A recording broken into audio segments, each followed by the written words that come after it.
So hello everyone, welcome to our channel.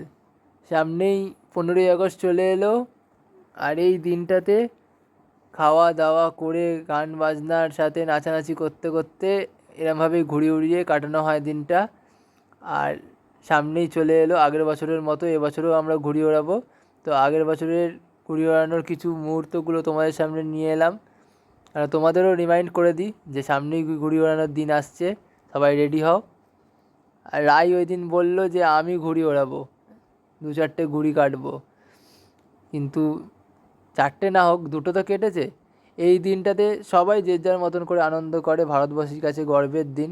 তোমরা এই দিনটাকে কেমনভাবে সেলিব্রেট করো তোমরা অবশ্যই কমেন্টে জানিও, যে তোমরা ফুটবল খেলো নাকি পিকনিক করছো নাকি না ঘুড়ি ওড়াচ্ছ, কে কীরমভাবে সেলিব্রেট করছো অবশ্যই কমেন্টে জানিও। আর ভিডিওটা ভালো লাগলে ভিডিওটাতে লাইক কমেন্ট করে দিও। আর আমাদের চ্যানেলে প্রথমবার এসে থাকলে আমাদের চ্যানেলটাকে সাবস্ক্রাইব করে দিও। তো আজকের মতো এই পর্যন্তই, চলো টাটা।